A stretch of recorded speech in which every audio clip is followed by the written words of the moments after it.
Welcome to today's deep dive. We have a really compelling piece of source material to get into today. We do. It's a fantastic excerpt. Yes, from a story called The Polished Architect of Power. Specifically, we're going to be looking at Chapter 1, which is titled The Morning Shine.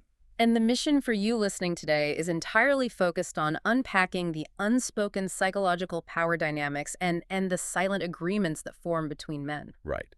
Because on the surface, this is a story about polishing shoes. But really, the shoe shine is just a vehicle. Exactly. It's a masterclass in how dominance, submission, and observation are negotiated without a single word being spoken. Yeah, and before we jump into the details, maybe you could set the stage a bit. Like, why is this specific type of analysis so valuable for you as a listener? Well, think about our current environment. We live in a world of total information overload. Oh, absolutely. Just constantly bombarded. Right, with verbal data. So we tend to evaluate power by looking almost exclusively at what people say. We analyze speeches, we dissect email chains. Read between the lines of a text message. Exactly. But this source material forces a complete pivot. By stripping away the dialogue entirely, it forces us to look at the physical space, the body language, the deeply entrenched silent rituals. Which is where the real authority operates anyway, behind closed doors. Right. It forces us to see how authority actually functions when the microphones are off. Well, the author establishes that physical space immediately. Yeah. And the contrast is, it's incredibly sharp. Oh, it really is. It's a Tuesday morning in Washington, D.C. And outside, you have this chaotic, very public environment. You've got shouting tourists, the heavy rumble of tour buses. Right, the real world. Yeah. And the distant, rhythmic thumping of construction work out on the National Mall. It's the noisy machinery of the public sphere. But then we go inside. Right. Inside this specific office, a mahogany door unlocks at exactly 9:00 a.m. It clicks shut, and all that street noise is just instantly severed. The sensory details shift entirely at that point. The text says the room smells of polished wood, old paper, and the faint, spicy scent of shoe cream. It's a sensory fortress. And that spatial contrast highlights a core concept in power dynamics, which is insulation. The noise outside represents the messy, loud reality of democracy, but inside... Inside is where the actual executive decisions happen. Exactly. The ability to control your sensory environment is one of the very first markers of institutional authority. So that brings us to the two players navigating this insulated space. First, you have Steve Parker.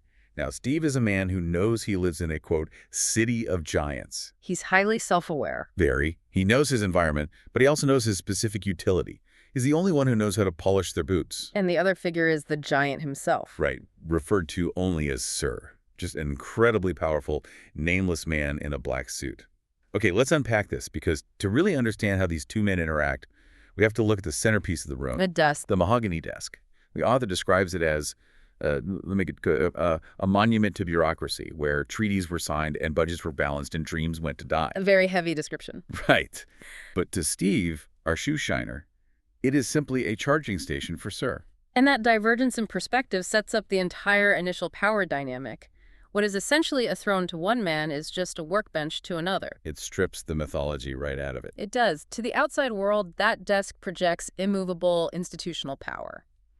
But Steve views it as a piece of furniture where the machine comes to plug in and recharge.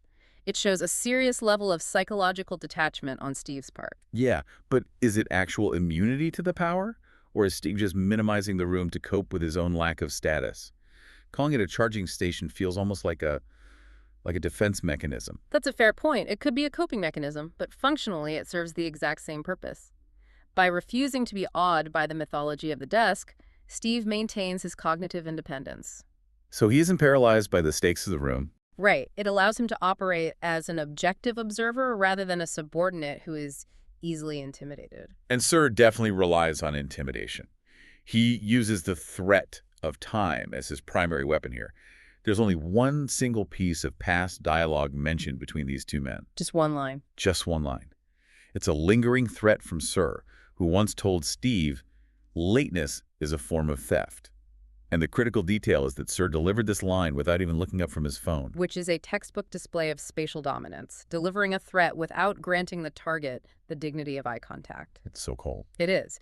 Sir is effectively communicating that his time is a highly valuable commodity, whereas Steve's time is entirely expendable. It forces perfect compliance. Which we see, right, Mm. because Steve unlocks that mahogany door at precisely 9:00 a.m. Exact. The text even says the turning of the brass key was the sweetest music in the world to Steve. He has fully internalized this rigid demand for punctuality. And that internalization really plays out in the physical ritual of the shine itself. Oh, the imagery here is amazing. It maps out the hierarchy so physically. Sir kicks his feet up onto the desk. The soles of his shoes are facing Steve, and Sir is described as looking like a general surveying a battlefield. Oh, while speaking on the phone. Right. He's on his phone, just speaking out into the room, expecting the air itself to listen and obey. And down below, Steve is working in utter silence. The physical mechanics of that scene are a master study in posturing. He pulls out his wooden box. He uses a soft brush to remove the dust, switches to a stiff brush to open the pores of the leather. Mm-hmm. Then he applies the paste wax in these tight circular motions, buffs it with a horsehair brush, and finally uses a chamois cloth until the leather is, quote, wet and dark and hungry for the shine. Sir's posture is completely expansive. His feet are elevated, occupying maximum space, operating with total entitlement. While Steve's posture is compressed, he's kneeling, focused entirely downward. One is projecting his voice.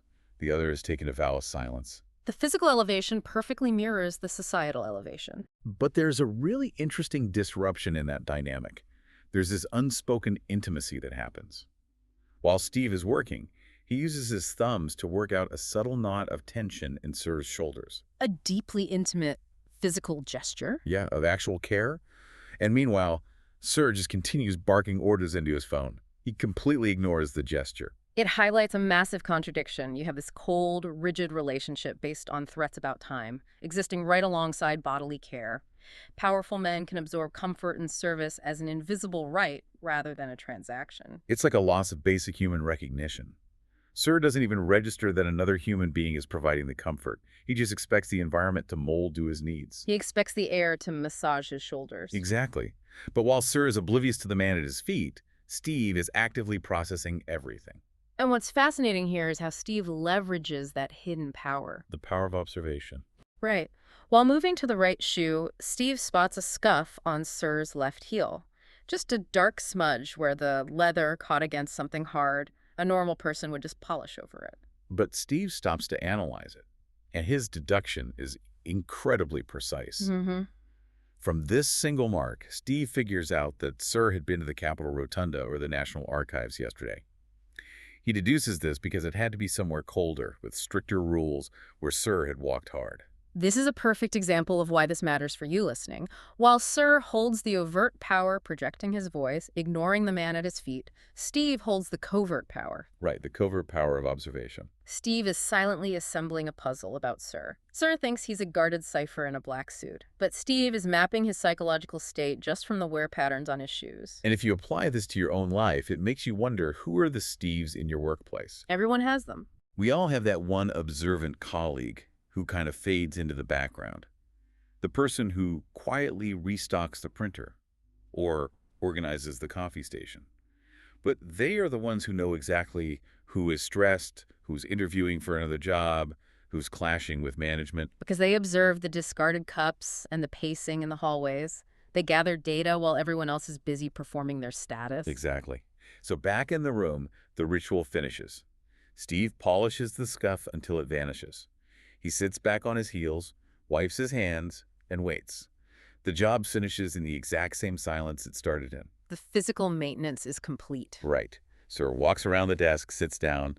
You can hear the leather of his executive chair groaning under his weight. He writes something on a notepad, pockets the pen, and then... This is the pivot. Here's where it gets really interesting. Because you would naturally expect Sir to pay Steve, right? Of course, that's the standard service contract. But instead, Steve reaches into his own canvas bag, pulls out a crisp $100 bill, and places it on the corner of the mahogany desk. It is a stunning reversal of expectations. It completely flips the dynamic. Yeah. And Sir doesn't even look at the money. He just knows. That's where it goes. And he'll pocket it later. If we connect this to the bigger picture of male power dynamics, we have to ask what this silent financial exchange actually means. Is Steve paying a toll for access to the room? Is it rent? Or is it a submissive tax just to exist in the orbit of a giant? Whatever it is, It's a deeply entrenched, entirely unspoken agreement that flips traditional service dynamics completely upside down. It really does. It perfectly encapsulates how complex these hidden transactions are. And then, the return to the real world, Sora goes right back to his phone. The text says he does this with the practiced ease of a man who had stopped questioning the logic of the universe. He issues his final commands. Send the memo and cancel the lunch. The ritual is officially over. Notice how seamlessly Sir transitions back to his authoritative, public-facing persona. The moment the transaction is done, he's back to manipulating the levers of his external reality. And Steve just silently gathers his wooden box to await his next nonverbal instruction. He accepts his designated place in the spatial hierarchy. So as we wrap up this deep dive, the main thing for you as a listener to take away is that power isn't always loud. It isn't always the person shouting orders. No, not at all. Often it's found in who dictates the silence, who commands the physical space, and the invisible, sometimes baffling transactions that occur behind closed mahogany doors. True understanding comes from looking beyond the obvious. The dynamic between Steve and Sir teaches us to look for the scuff marks in our own professional and personal interactions. Look for the scuff marks. Observe the unspoken rules that govern how authority is actually negotiated when the talking stops. That's incredibly well said, and I want to leave you listening with one final provocative thought to mull over. We've talked about this bizarre transaction, but think about the implications. If Steve is willing to pay $100 out of his own pocket just for the privilege of shining this man's shoes and secretly tracking his movements, what kind of shadow economy is Steve actually running? What is the real value of the puzzle pieces Steve is quietly assembling about the most powerful men in the city? Because that data has to be worth way more than $100. That is a fascinating question to leave on. Thank you so much for joining us on this deep dive today. Keep looking for the hidden stories in everyday life, and we'll see you next time.